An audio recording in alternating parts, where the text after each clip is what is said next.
Hello everyone, AmyR here with Prairie Paper and Ink, and I was able to edit and upload another video, so far success with my old computer. Let's just hope I can keep this going.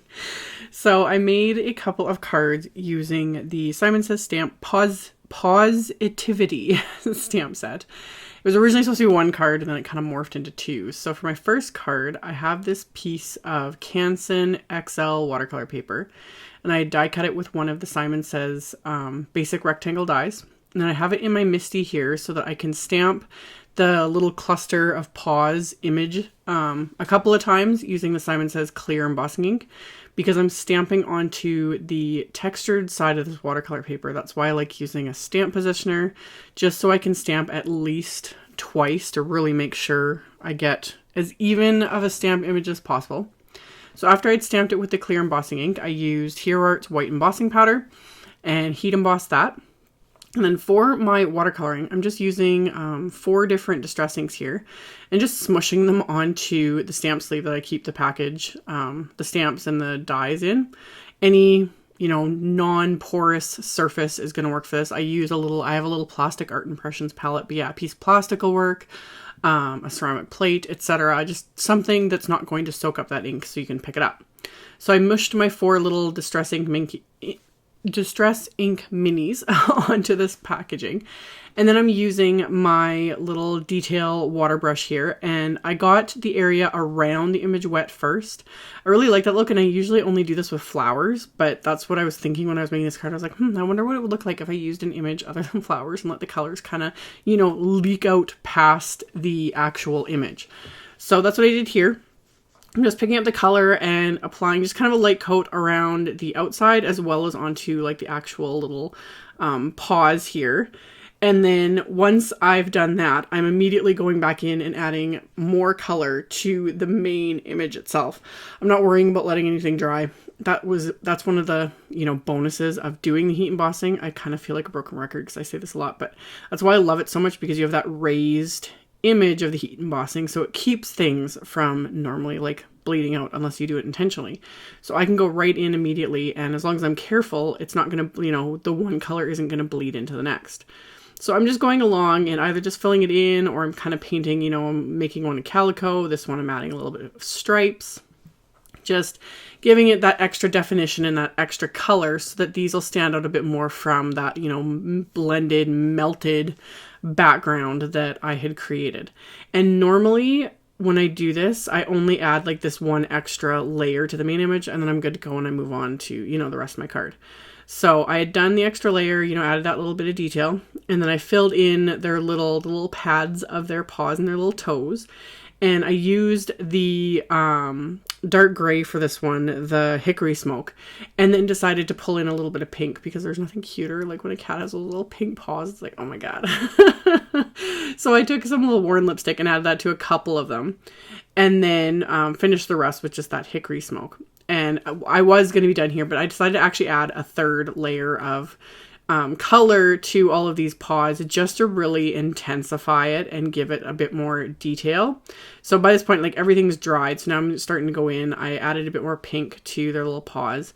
And now I'm just taking those same colors and just adding, like this one, I'm adding some little stripes, and I'm just going to like darken areas, and it just gives it that extra something, the extra detail, the extra pop, makes it stand out a little bit more. Something I don't always do because I generally just don't have the time. But when you take the time to, add those extra details, it really gives it something. So I'm just using all the same colors. I'm mixing some of these colors together just to give, some mottled looks and everything else. It's kind of amazing how much you can get out of, 2 or 3 colors of distress inks, or 4, and then you start mixing them together as well. And then you've got like just tons to choose from. So I'm just going along and just painting all of these little paws with the different colors, adding little stripes, some spots, etc. And then once I'm happy with it, I'm going to let it completely dry. And once it's dry, I want to stamp and emboss a sentiment on here. So I'm going to be extremely liberal with my anti-static powder tool, because that's the last thing I want is after doing all this coloring is messing up the sentiment. Although with this, if I had messed up the sentiment, I would have just heat embossed the sentiment on a separate piece of cardstock and then adhered it over top, because I don't like wasting something I spent a ton of time coloring.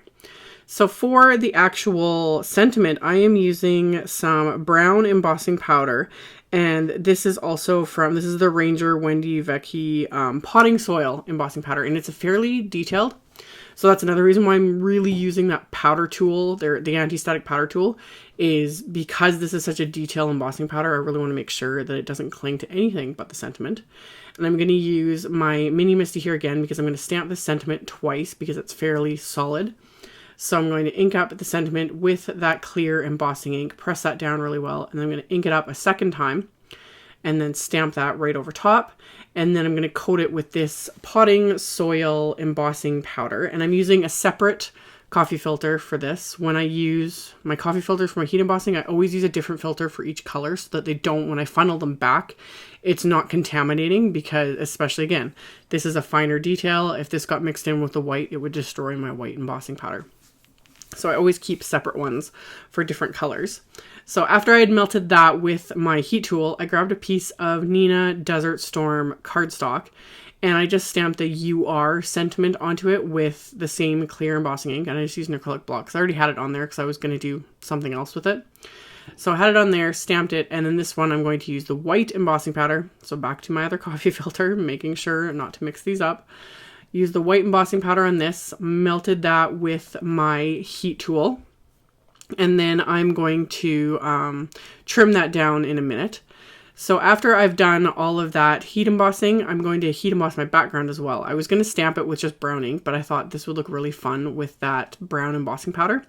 So I have a larger piece of this Desert Storm cardstock, and again, using my anti-static powder tool rather liberally across this. And then this is the Paws background from Simon, and I've just flipped it so it's face up. I'm going to ink it up with that clear embossing ink, and then I'm just going to flip over my cardstock and press it down with my fingers, and I end up with a perfect impression. You can use a stamp positioner with these. I've shown that in other videos, but usually when I'm using large background stamps, I use it just like this, and I have no problems with it. So I just pressed around until I got all that ink transferred onto the Desert Storm cardstock, and then I'm going to coat it with this brown embossing powder. And then once I've got everything coated, I can melt this with my heat tool, which takes a little bit because it's a large piece. It's almost 6 inches square because I want to use this for my entire background of my card front. So I've got everything on the embossing powder on the background, and then I'm going to melt all of this with my heat tool. And you just heat it until it's, shiny. It has that shiny look and it's not grainy anymore. You can always tell with embossing powders, once it stops being grainy and starts being shiny, it's melted, time to move on to the next section. So I took my time, melted this entire background, and then it's got this fun, like brown yet shiny paw print background. I love how this color looks on the Desert Storm cardstock. And then I die cut that with the largest of the basic rectangle dies from the Simon set. And that largest rectangle die in their set is A2 size. So it's 4 1/4 by 5.5 inches. So I'd done that, and then I trimmed down this little sentiment that I had stamped on the other piece of Desert Storm cardstock, just using my little Tim Holtz guillotine trimmer. And I'm going to adhere my little watercolor panel with foam tape so it's popped up from the background. And once I've got that adhered, I'm going to adhere the little UR sentiment just with some liquid adhesive, with my Tonic Nouveau liquid adhesive. I thought about popping it up with foam tape, but decided to just adhere that flat. So added a little bit of that, and that also gives me that tiny little bit of wiggle room before it starts to dry, that I can make sure it's straight and not crooked, because it was at first. So straighten that out. And then my card base is heavyweight white cardstock cut to 5.5 by 8.5. So it's an A2 size card. And I just pulled the paw stamp out again, just put it on an acrylic block, and I'm just inking it up with those same 4 distress inks, going from lightest to darkest. And just using kind of the edge and the corners of the ink pads so that I've got this kind of mottled look going. And I'm going to stamp that just along the bottom of the inside of the card, just to give it that something, because the inside always needs something. So I'm stamping this on the inside of the card, and that's going to finish off the inside. And then to adhere the card front to my card base, I'm going to use that Nouveau glue again. I haven't used it in a while. I don't know why. I've been using tape runners a lot lately. But decided to pull out my Nouveau glue and fell in love with it all over again.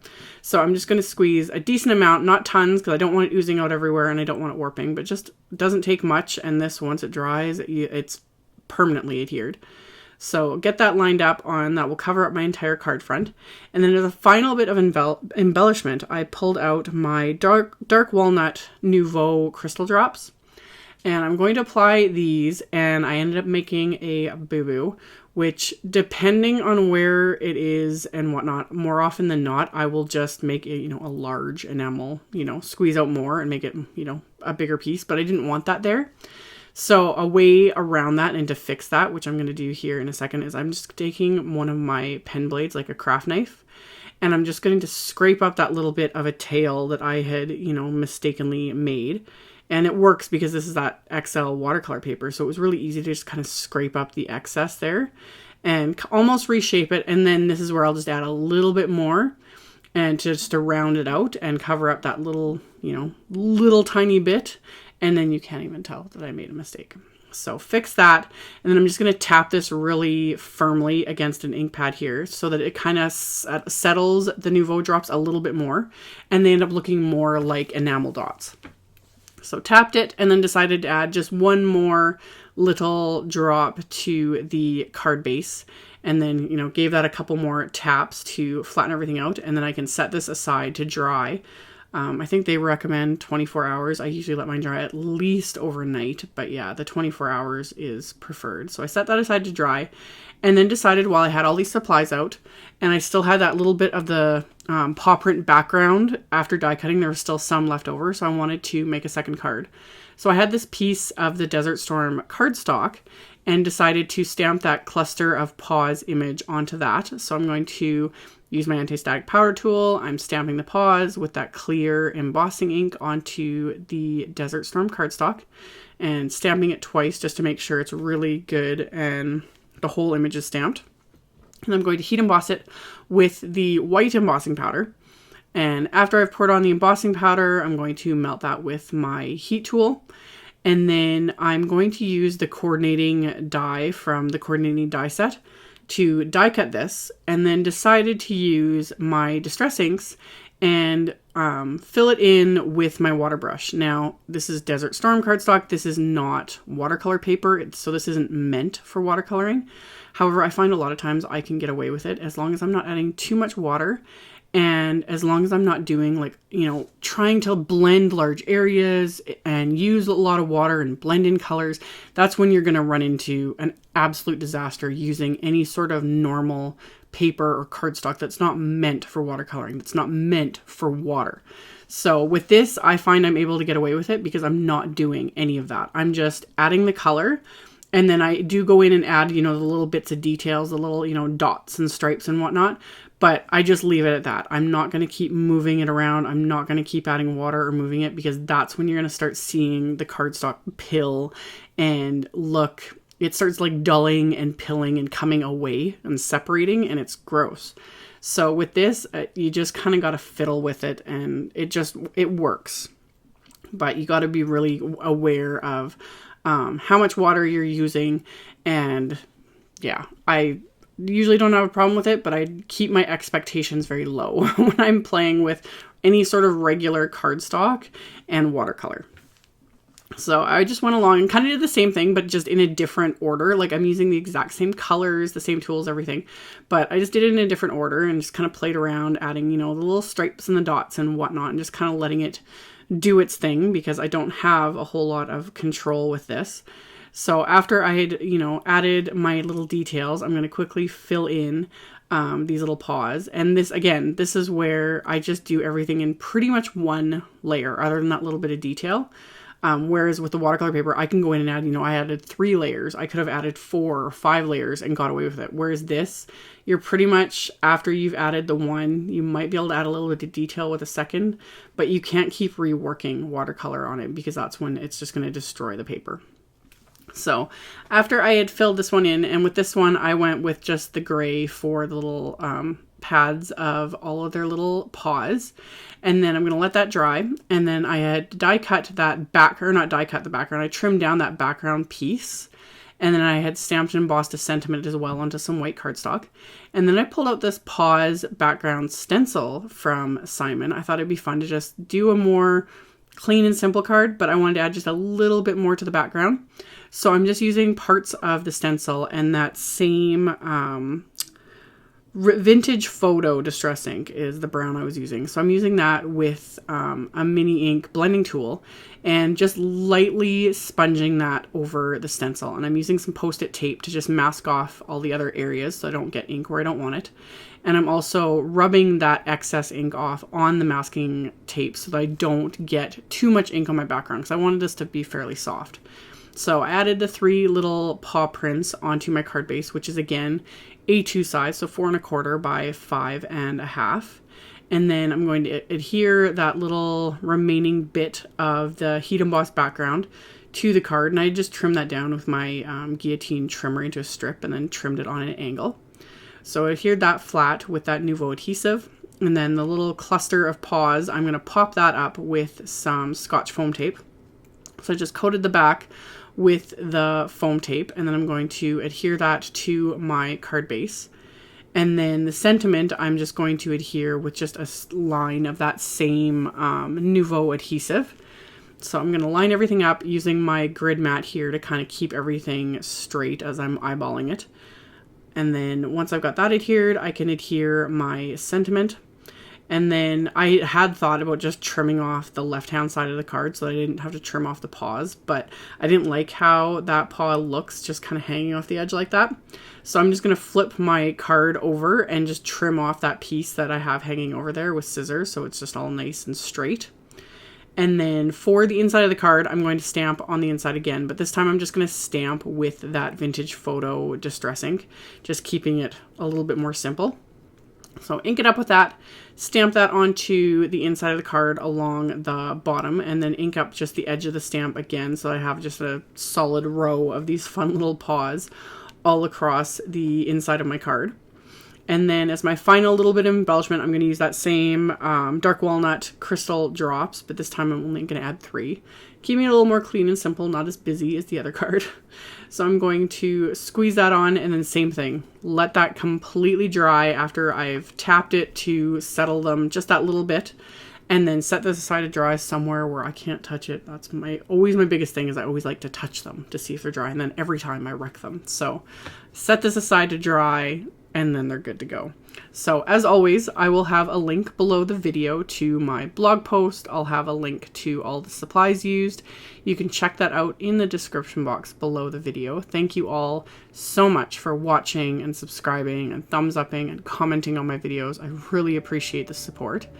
And if you're interested in anything, you can just check out that description box below. Thank you all so much for watching, and I will see you all very soon in the next video. Bye!